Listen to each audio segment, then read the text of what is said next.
17장 2절서부터 4절까지의 말씀입니다.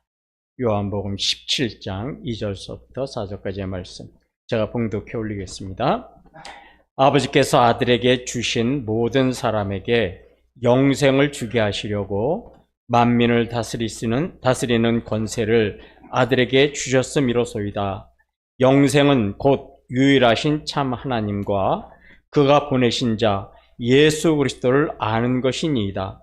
아버지께서 내게 하라고 주신 일을 내가 이루어 아버지를 이 세상에서 영화롭게 하였사오니. 아멘. 아주 우리의 마음을 따뜻하게 해주는 하나의 소식이 있었습니다.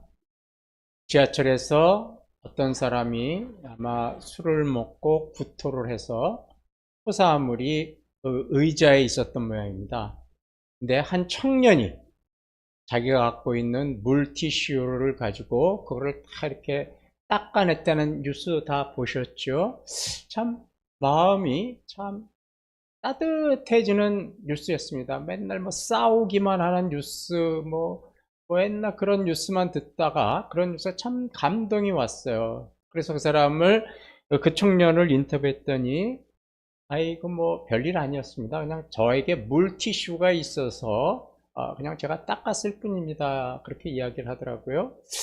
저는 뭐 그 청년이 예수님을 믿는 청년인지 아닌지는 뭐 밝혀지지 않았으니까 잘 모르겠습니다. 그러나 만약에 그 청년이 예수님을 믿는 청년이었다면 그 작은 선행 하나가 하나님을 참 영화롭게 하는 일 아니겠습니까? 그죠? 유명한 사람들이 어떤 생색을 냈던 그런 일보다도 하나님은 더 기쁘게 받으셨을 것 같은 생각이 들어요.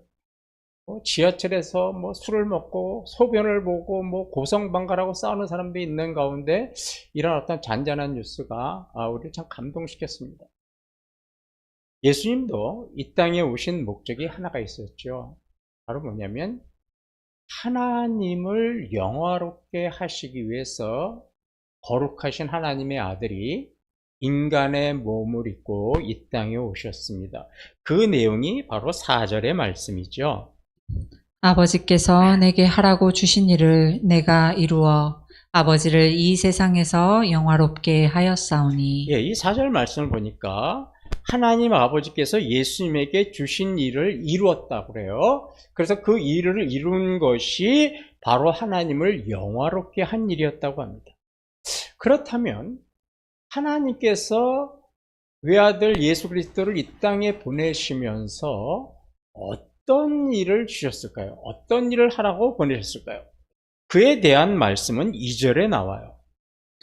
아버지께서 아들에게 주신 모든 사람에게 영생을 주게 하시려고 만민을 다스리는 권세를 아들에게 주셨음이로소이다. 예.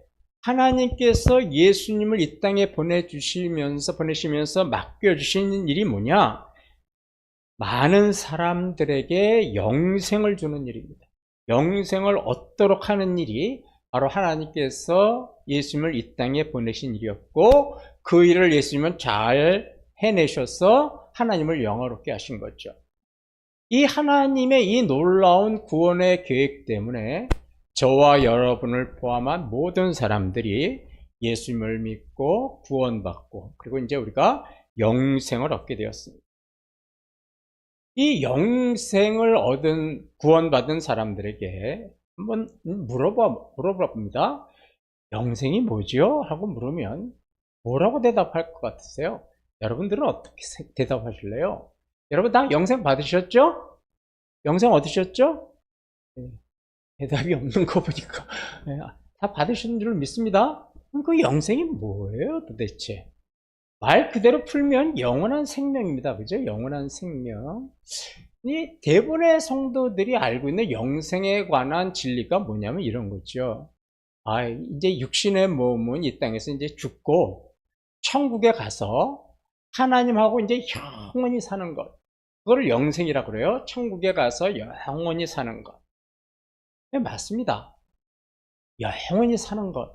이게 영생이에요. 우리가 구원받으면 죄와 사망의 권세를 이기고 우리가 영원한 생명을 얻습니다. 그런데 하나님께서 예수 그리스도를 통해서 우리에게 주신 영생은 그것보다도 더 크고 깊은 은혜가 담겨 있는 거예요. 그냥 단순히 뭐 천국에서 영원히 사는 것, 이것보다도 더 큰 의미가 여기에 있습니다. 그것을 잘 보여주는 말씀이 요한복음 5장 24절의 말씀입니다. 내가 진실로 진실로 너희에게 이르노니 내 말을 듣고 또 나 보내신 이를 믿는 자는 영생을 얻었고 심판에 이르지 아니하나니 사망에서 생명으로 옮겼느니라. 예, 이 말씀이 참 중요한데요. 말씀을 이 중간서부터 보시면 믿는 자는 영생을 얻었고 라고 합니다. 그러니까 예수님을 믿는 자는 영생을 얻었고, 또 빨간 글씨를 보니까 사망에서 생명으로 옮겼느니라 이렇게 말씀을 하셨어요. 그런데 빨간 글씨를 보시면 영생을 얻었다, 사망에서 생명으로 옮겼다, 이게 쓰여 있는 걸 보니까 미래형이 아니라 과거 완료형이에요. 이렇게 되어 있지 않죠? 나를 보내신 이를 믿는 자는 영생을 얻을 것이고 사망에서 생명으로 옮겨질 것이니라 이렇게 말씀하시지 않았어요. 이미 영생을 얻었고 또 사망에서 생명으로 옮겨졌다 이렇게 말씀하신 거죠. 그러니까 저와 여러분이 예수님이 나의 구세주라는 것을 믿고 고백하는 순간 이미 저와 여러분은 무엇을 얻은 거예요? 영원한 생명을 얻은 거예요. 여러분들이 언제 고백을 하고 내가 언제 구원을 받았는지 사실 우리는 그 날짜를 잘 기억은 못해요. 그런데 만약에 제가 2023년 7월 16일 오늘 맞죠? 오늘 16일 맞죠? 예, 16일 오늘 제가 예수님을 나의 구주로 믿고 내가 이제 예수님의 뜻대로 살겠습니다. 나의 구주로 주님을 영접합니다. 내 마음에 오시옵소서. 내가 이렇게 고백하는 순간 이미 나는 어떤 거예요? 영생을 얻은 거예요. 그런데 이런 거 아닙니다. 내가 얻었는데 잠시 이 영생이 보류가 돼요. 그리고 이제 이 세상 살다가 죽으면 어디 가서 그것이 다시 시작돼요? 천국 가서. 이런 게 아니란 말이에요. 그러니까 영생은 천국에서 누린다, 이 말은 절대로 맞는 말이 아닌 겁니다. 네. 그냥 오늘서부터 영생, 내가 이제 너한테 영생 줬다. 근데 내가 잠시 갖고 있다가 너 천국에 오면 내가 다시 줄게. 이렇게 말씀하신 게 아니에요, 이게. 그러니까 나는 이제서부터 뭐를 갖고 계속 사는 거예요? 내 영원한 생명을 가지고 살아가는 거예요. 이게 바로 그 말씀입니다. 그러니까 천국에서만 영생을 누리는 게 아니라 지금 우리는 이 세상에서도 뭘 누리는 거예요? 영생을 누리는 거예요.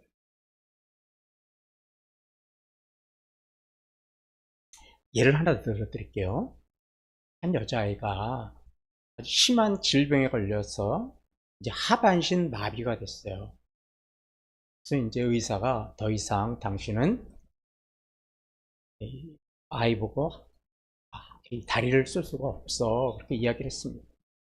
근데 그래서 병원에 입원해 있는 이 병상에 있는 아이를 친구가 위문하러 왔어요. 그러고서는 막 슬프게 울면서 뭐라고 그러냐면 이제 너는 다시 걸을 수 없겠지? 너하고 나하고 같이 뛰어놀던 그 일은 이제는 다시는 할 수 없겠지? 네가 다리를 걷는 것은 이제 여기서 끝인가 보다. 그러고 막 슬퍼했어요. 그런데 병상의 아이는 오히려 웃으면서 이렇게 대답을 했습니다. 아니야, 그렇지 않아. 내 삶은 끝난 게 아니라 내 삶은 아직 시작도 하지 않았어.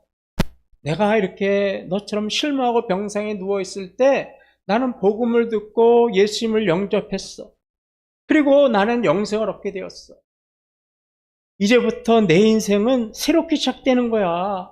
이전보다 내가 더 행복하게 살 수 있을 것 같아. 이렇게 이야기를 했습니다. 여러분, 영생이 바로 이 병상의 아이가 말한 거와 똑같은 거예요. 영생이라는 것이 천국에서 누리는 것이 아니라 우리가 예수님을 나의 구주로 고백하는 순간 우리 안에 하나님이 주신 영생, 이 말을 다시 말로 하면 영원한 생명, 새로운 생명이 우리 안에 들어와요. 그러면 그 영원한 생명을 가지고 내가 인생을 새롭게 시작하는 것, 이게 바로 영생이라는 겁니다. 이해가 되시나요? 안 되시는 분들을 위해서 제가 걱정스러워서 예를 하나 더 들어드리겠습니다. 오늘 이제 휴가철이에요. 저와 같이 즐거운 상상을 한번 상상의 날개를 펴보십시다. 특히 우리 여성 성도님들이 가정을 다 그대로 놔두고 친구들과 이제 해외여행을 갑니다. 어디로 갈까요? 좋은데 생각했는데 있어요. 우리 몰디브로 한번 가볼까요? 몰디브가 그렇게 좋다고 그러는데. 몰디브로 갔어요. 고급 리조트 호텔에서 친구들과 같이 거기서 한 10박 11일을 지냅니다. 아침에 늦게 일어나도 누가 뭐라고 말할 사람 없어요? 남편 출근하건 말건 전혀 신경 안 써도 돼요. 늦게까지 늦잠을 하고 식당에 갔더니 해산물, 시푸드가 아주 널려 있어요. 아침, 생각만 해도 즐겁죠?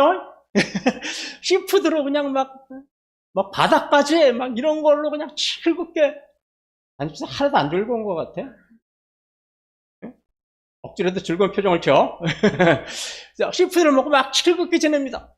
낮이 되니까 어떻게 되는 거예요? 해변가에 가서 선베드에 누워가지고 탁 누워서 친구들하고 잡담을 하고 무료 음료수를 시켜서 마십니다. 그러면서 시간을 지내고 있는데 한 친구가 이렇게 이야기해요. 친구들아, 오늘 저녁은 뭐 먹을까? 야, 이거 얼마나 행복한 고민이에요. 오늘 저녁은 뭘 먹을까? 랍스타로 먹을까? 새우구이로 먹을까? 고민을 합니다. 그러니까 빨래도 하지 않아도 돼요. 밥하지 않아도 돼요. 애들 뒷바라지도 안 해도 돼요. 남편 출근하거나 말거나 신경 쓰지도 않아도 돼요. 그러니까 한 친구가 갑자기 이래요. 야, 이게 진짜 사는 거구나. 이게 진짜 삶이구나. 우리 여성분들 그렇게 넋두리 하잖아요. 영어로 말하면 This is real life. 한 친구 그래. 맞장 걸칩니다. 그래, 이게 사람 사는 거지. 여태까지 사람답게 안 살았다라는 거예요. 여러분, 영생이 바로 이런 거예요. 예수님을 영접하고 예수님이 주시는 새로운 생명을 얻잖아요. 그럼 우리의 인생이 바뀌는 거예요. 어떤 인생으로 바뀌느냐? 하나님의 그 형상대로 창조된 그 아름다운 인간의 모습을 회복돼서 살아가는 거예요. 이게 바로 영생이라는 거예요. 그러니까 그동안은 죄인으로서의 그 불안함, 좌절, 번민, 고통 속에 살았던 인생이 이제는 죄와 사망의 권세를 벗어버리고 이제 하나님이 주시는 새로운 생명만 가지고 정말 기쁨과 감사와 평안으로 살아가는 인생으로 바뀌는 거예요. 이게 바로 영생이라는 거예요. 그러니까 이런 영생은 천국에서 누리는 것이 아니라 어디서 누리는 거예요? 이 세상에서. 그 말씀을 예수님은 요한복음 10장 10절에서 이렇게 말씀을 하셨어요.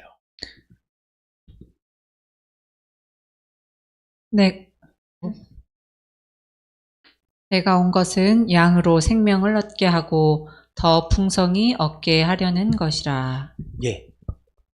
예수님이 뭐라고 그러셨냐면 내가 이 땅에 온 목적은 양으로 믿는 자들로 생명을, 즉 영생을 얻게 하는 것이다. 이렇게만 말씀하신 게 아니고요. 그 다음에 또 뭐라고 더 추가해서 말씀하셨냐면 그런데 내가 이 땅에 온 것은 너희들에게 영원한 생명을 주기 위한 것뿐만이 아니고 그 영원한 생명을 너희들이 이 세상에서 풍성하게 누리도록 하기 위해서 나는 이 땅에 온 것이다. 이렇게 말씀하셨어요. 그러니까 우리는 영원한 생명을 얻은 것에 만족해서는 안 되는 거고 그 나에게 주신 새로운 생명, 영원한 생명을 내 삶 속에서 풍성하게 누릴 줄 알아야 되는 겁니다. 오늘 이제 이 말씀을 드리려고 그래요.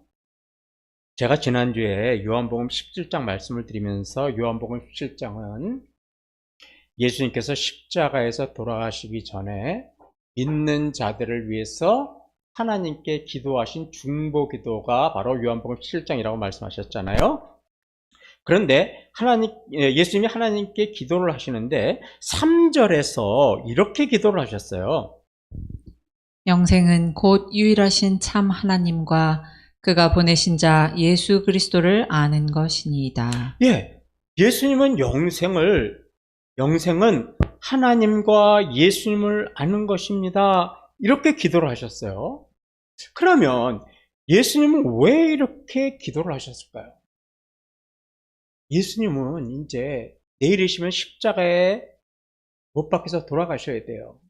그래서 이 세상에 남겨질 그 제자들, 그리고 수많은 믿는 사람들이 자신이 준 그 영생을 좀 더 풍성하게 누릴 수 있도록 하시기 위해서 그들이 하나님, 내가 준 영생을 이들이 좀 더 풍성히 누리기 위해서는 이들에게 하나님을 알 수 있고 나를 알 수 있도록 하나님 도와주세요. 이렇게 기도를 하신 거예요.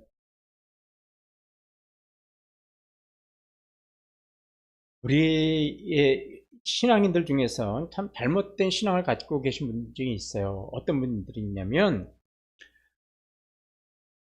우리가 영생을 얻고 구원을 받으면 다 모든 것이 끝났다고 생각하시는 거죠. 아유, 난 이제 구원 받았으니까 됐어요. 이러고 뭐 봉사를 좀 하라 그래도 아유, 나는 뭐 구원 받았으니까 됐어요. 좀 예배를 참석하고 성경 공부 좀 하세요. 그랬다 아유, 저는 뭐 구원 받았는데 뭐 그런 거 할 필요 있어요? 이렇게 말씀하시는 분들이 있습니다. 그런데 이런 분들이 왜 이렇게 말하면 영생을 얻는 것이 믿음이 다 이루어진 것이라고 생각하는 거예요. 그래서 아무것도 하려고 하지 않아요. 근데 이런 생각은 굉장히 잘못된 신앙입니다. 영생을 얻었다는 것은 믿음의 끝이 아니에요. 믿음의 완성이 아니에요. 영생은 믿음의 시작입니다.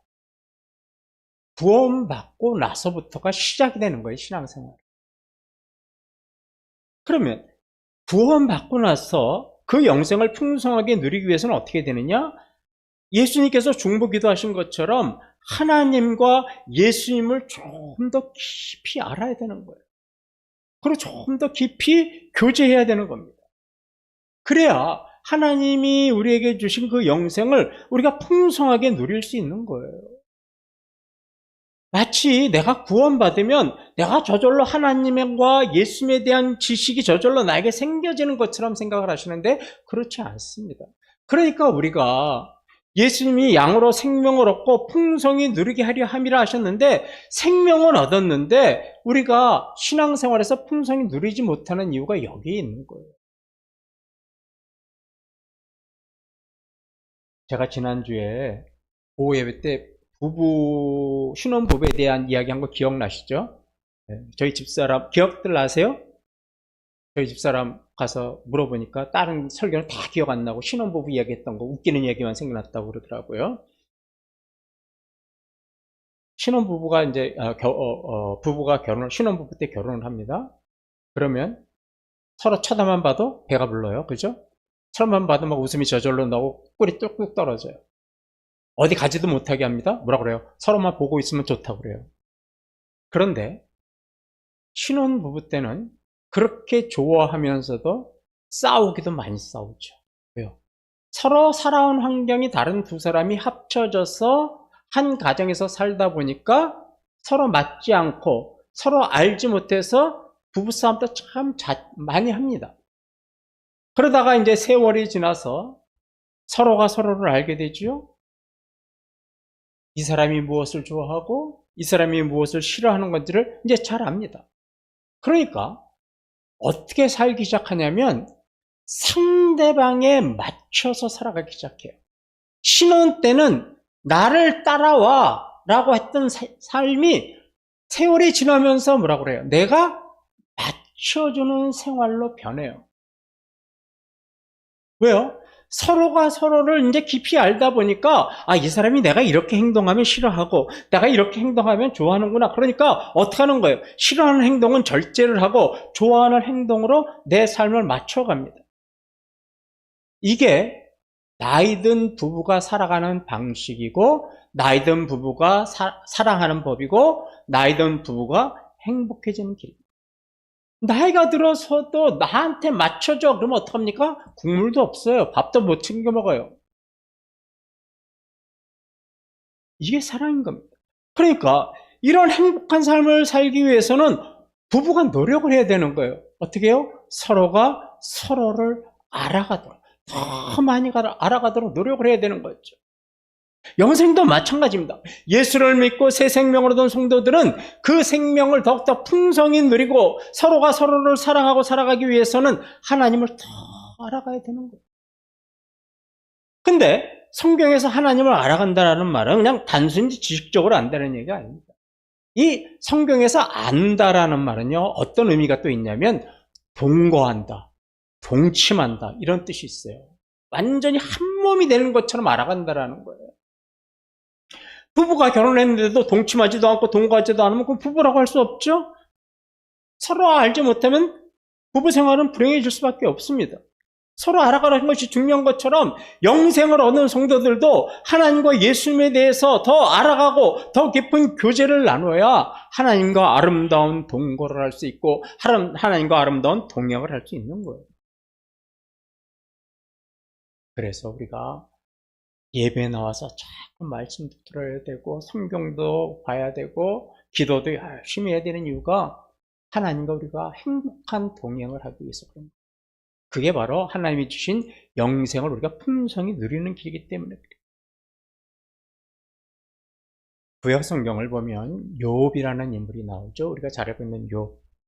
욥은 1장 1절에 이렇게 나와요. 욥은 온전하고 정직하고 하나님을 경외하고 악을 행하지 아니하였더라. 그러니까 하나님을 잘 아는 사람이에요, 욥은. 그리고 자식들 숫자대로 하나님 앞에 번제도 드렸던 사람입니다. 그랬던 욥이 고난이라고 하는 엄청난 시련을 당하죠. 자신들이 갖고 있는 수많은 그 가축들이 죽고 자식들도 죽습니다. 자신은 심한 질병에 걸립니다. 하지만 욥은 이런 고난을 통해서 무엇을 하나 깨닫는 게 있냐면 기존에 자신이 알고 있는 하나님보다 더 많은 하나님, 더 깊은 지식을 얻은 거예요. 자신이 고난 가운데서도 자신이 고난을 이겨낼 수 있도록 힘을 주시는 하나님을 알았어요.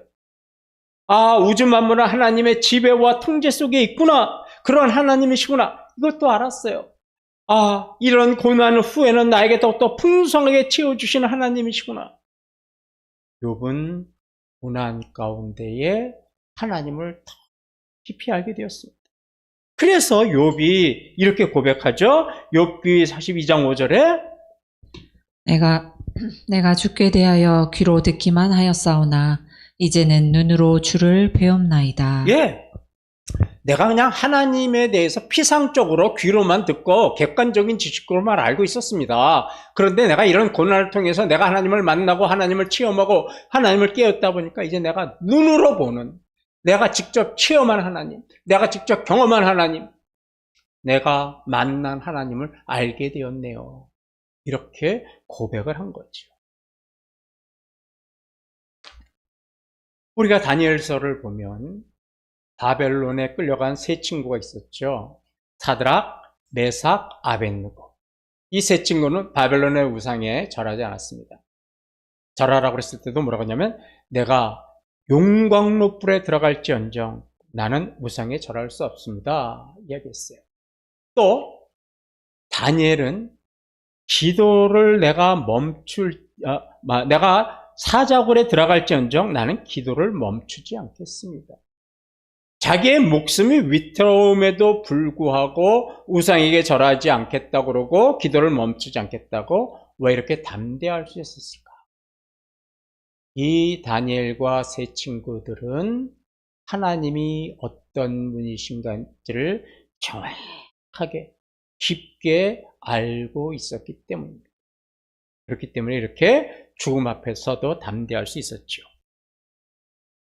반대로 하나님을 아는 지식이 없었던 이스라엘의 백성들의 모습은 호세아서 4장 6절에 나옵니다. 내 백성이 지식이 없으므로 망하는도다. 내가 지식을 버렸으니 나도 너를 버려 내 제사장이 되지 못하게 할 것이요.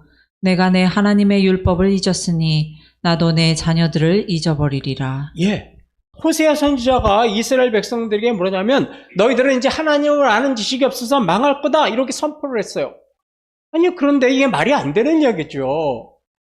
이스라엘 나라는 이방 나라가 아니라 하나님이 택하신 나라예요. 그런데 하나님이 택하신 나라 백성들이 하나님을 모른다 그래요? 하나님을 아는 지식이 없다 그래요? 이게 도대체 무슨 말이에요?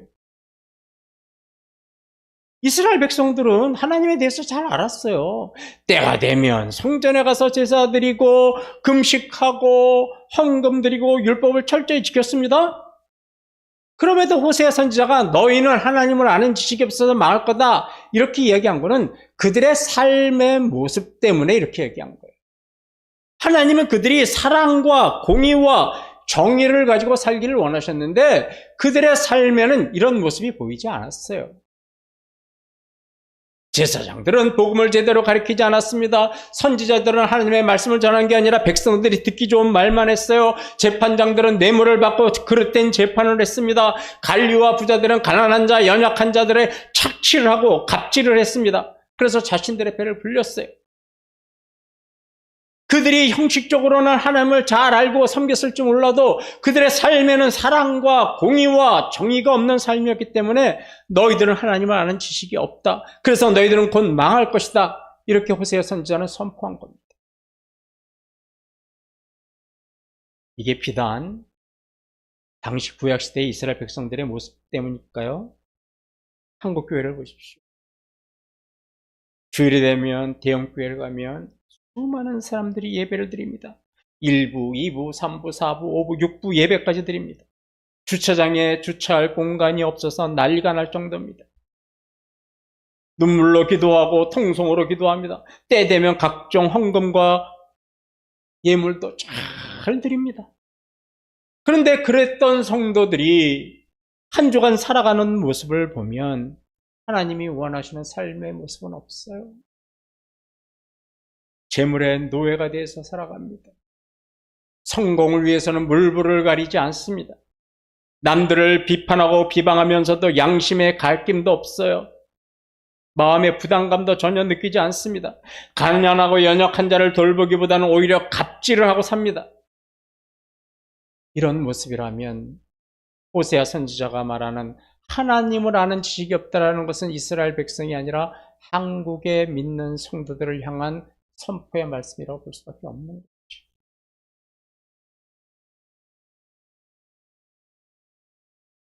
지금 저와 여러분은 얼마나 하나님을 알고 계십니까?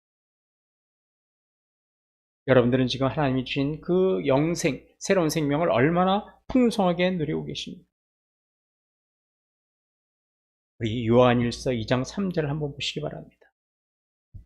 우리가 그의 계명을 지키면 이로써 우리가 그를 아는 줄로 알 것이요. 예. 그의 계명을 지키면 이로써 우리가 그를 아는 줄로 알 것이요.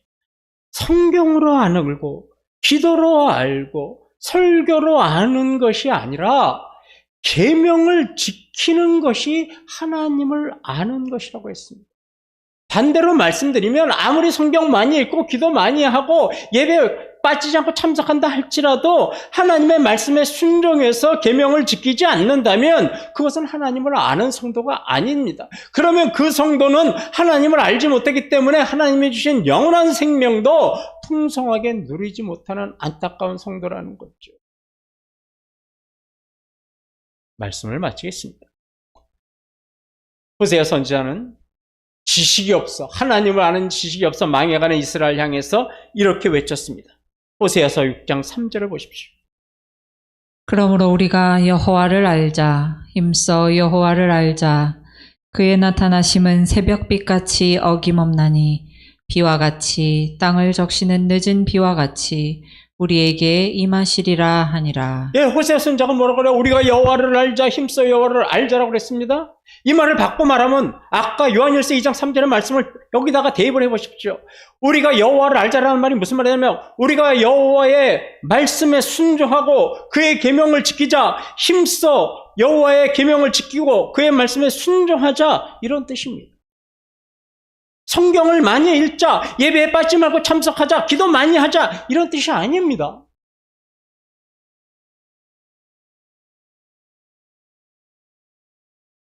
우리는 호세아의 화면처럼 여호와를 힘써 알아야 돼요.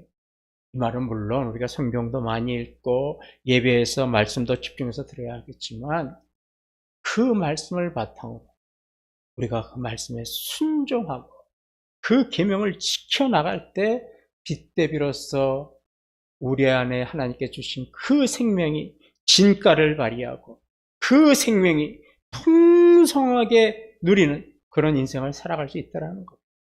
여러분, 저와 여러분이 여호와를 힘써 알고 여호와의 계명을 지키고 말씀에 순종함으로 하나님이 우리에게 주신 그 영원한 생명이 이 세상에서 풍성하게 누리고 천국 가서도 영원한 생명으로 살아가시는 저와 여러분 되시기를 주님의 이름으로 축원합니다.